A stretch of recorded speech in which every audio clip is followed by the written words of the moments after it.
The cruelest tragedies in Genoa City rarely begin with a scream. They begin with a document, a phone call, a carefully folded report placed on a polished desk under soft lighting, delivered in a calm voice that pretends science has no agenda and facts have no enemy. That was how hope died for everyone at once. Holden's test results arrived like a verdict, cold and clinical, stripping the room of air in seconds. He was not a match.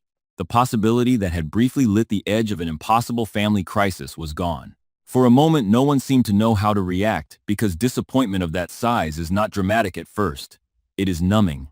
It settles over people like ash. Malcolm's fragile chance at survival dimmed. Lily, already reeling from the revelation that Holden was not just another complicated man drifting through Genoa City, but her own brother, looked as if the universe had played a particularly vicious joke on her. A family had just been stitched together by shocking truth, only to discover that truth alone could not save a life. Holden stood in the center of it all, feeling not merely useless, but cursed. He had barely begun to understand who he was to these people, before fate appeared to declare that he would still arrive too late to matter. That should have been the end of it, at least on the surface. Tragic, bitter, and cruel, but clean. Yet nothing in Genoa City ever stays clean for long, and certainly not when too many powerful people have too much to lose. The report itself should have closed the door, but a small inconsistency refused to disappear. It was the kind of detail most people would never notice.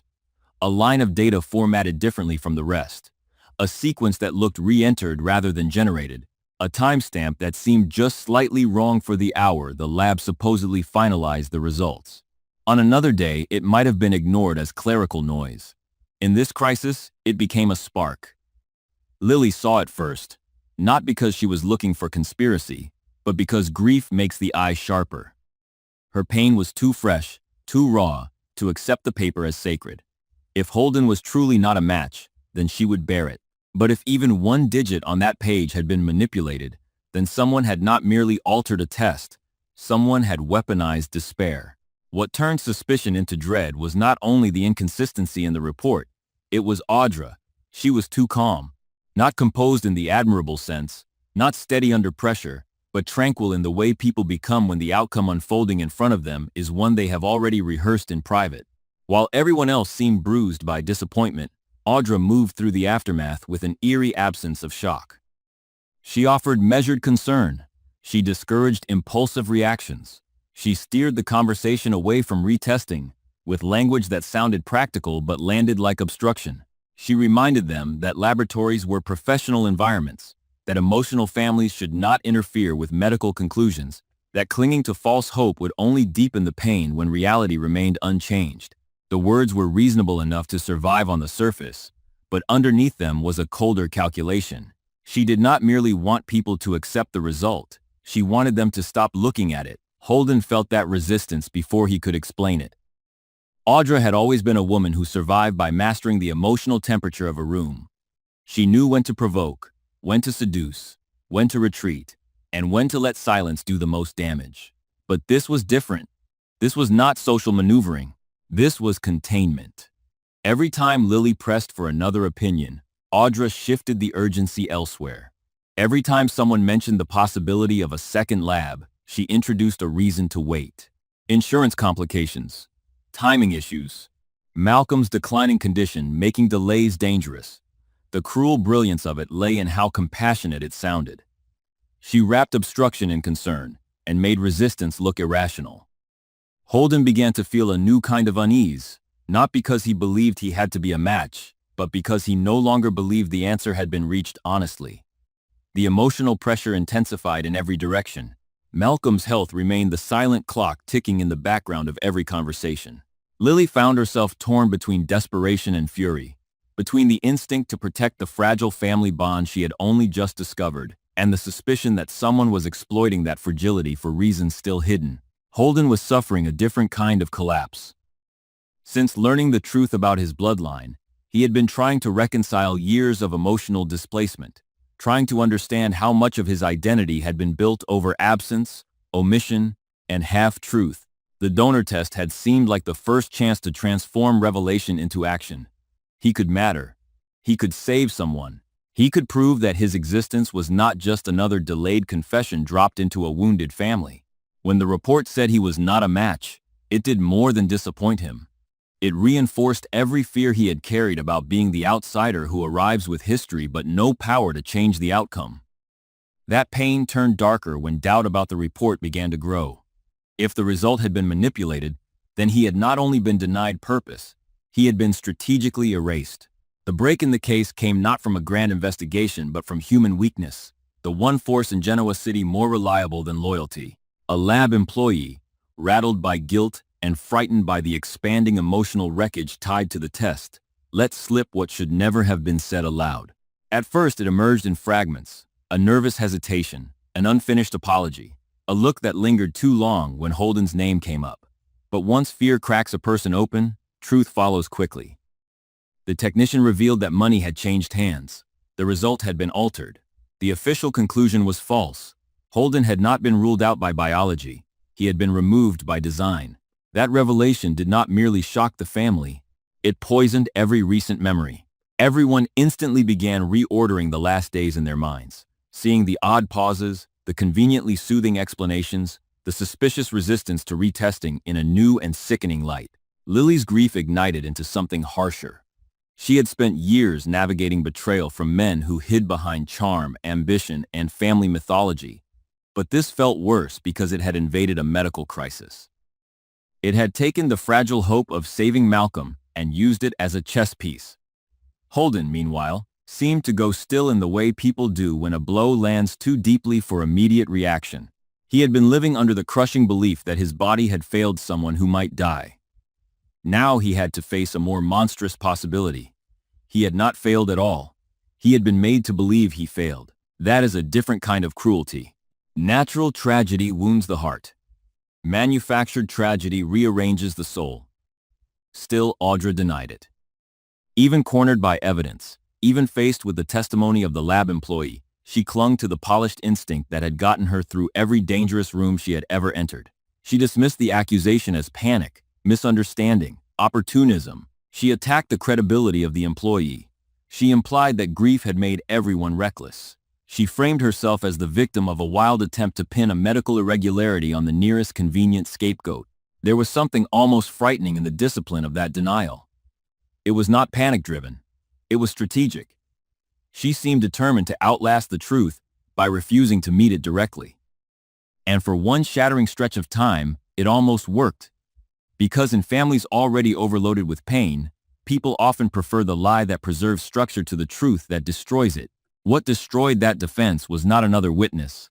It was a recording. Someone had been careful enough, paranoid enough, or vengeful enough to preserve a conversation Audra never believed would surface. The audio was imperfect, grainy in places, but clear where it mattered. Her voice, her instructions, her cold insistence that Holden had to be excluded. The person on the other end sounded anxious, reluctant, weak in the way corruptible people often are when they understand the line they are crossing but cannot resist the price offered for their conscience. Audra's tone on the recording was what stunned everyone most. Not rage, not desperation, control. The decision had been made with chilling precision. Holden could not be allowed to remain in play. The result had to be changed. The risk was too great. The room turned on her then, not only because she had been caught, but because the scale of what she had done finally came into view. This was not a petty romantic manipulation or a business scheme dressed in glossy language. This was a deliberate act that may have endangered a man's life and psychologically destroyed another. Holden listened to the recording like a man hearing his own death sentence rewritten in reverse. Every word stripped away another layer of whatever stability he had left. He had spent days absorbing guilt, imagining Malcolm's decline, imagining what might happen if a needed donor could not be found in time, imagining himself as the cruel accident of biology that had arrived with promise only to deliver another heartbreak. Audra had let him sink under that burden. Worse, she had constructed it. When the truth finally detonated, its motive proved even uglier than the act itself. Audra had not changed the test result merely to win leverage or redirect attention. She had done it to protect a secret tied to Holden's true identity, a secret so dangerous that allowing him to be confirmed publicly as the ideal donor risked bringing everything into the light. The precise architecture of that secret was still only partially visible, but enough could now be seen to make the horror unmistakable. Holden's bloodline was not simply a personal revelation. It was connected to old betrayals, buried timelines, and relationships powerful people had spent years burying under scandal management and selective memory. If Holden became the heroic match, if his compatibility triggered deeper medical review, if family history had to be re-examined in formal records, then questions would multiply. Old paternity lies could surface. Hidden overlaps between affairs, births, and inheritance might begin to align.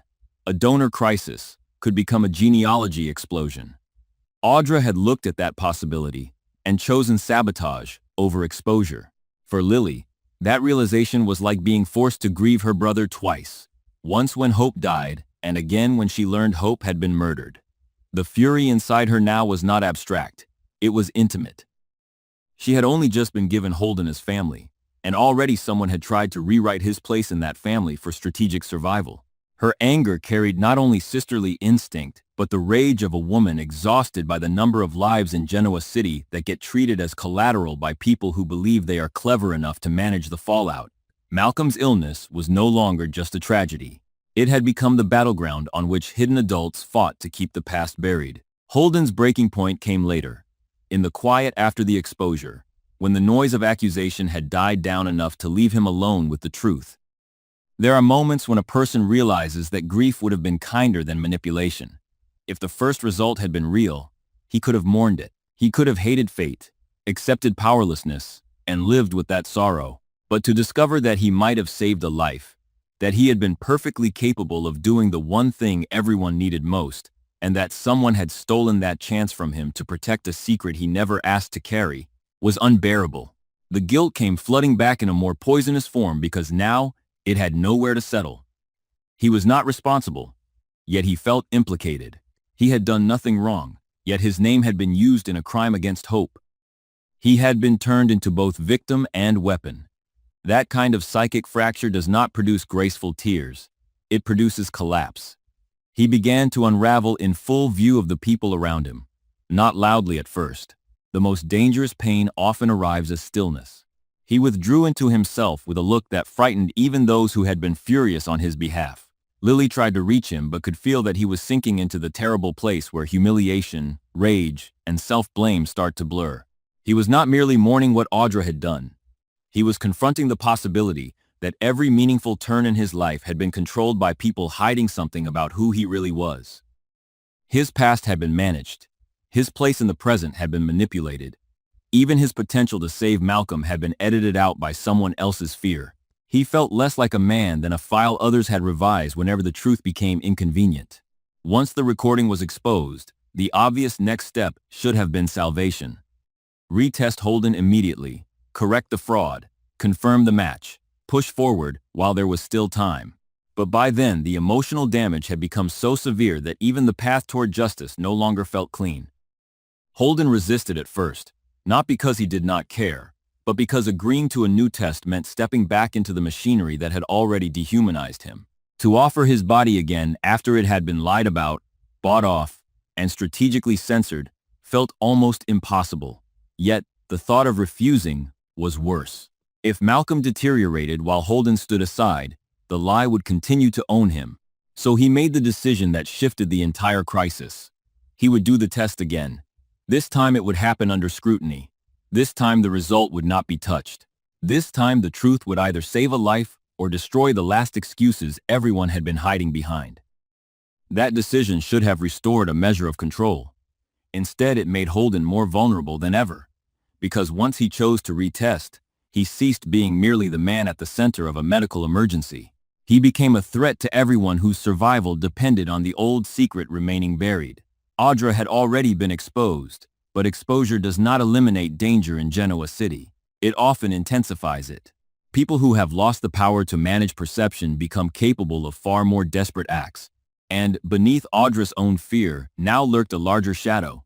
Whoever else had a stake in Holden, staying disqualified. A falsified report suggested corruption. A secret recording suggested surveillance.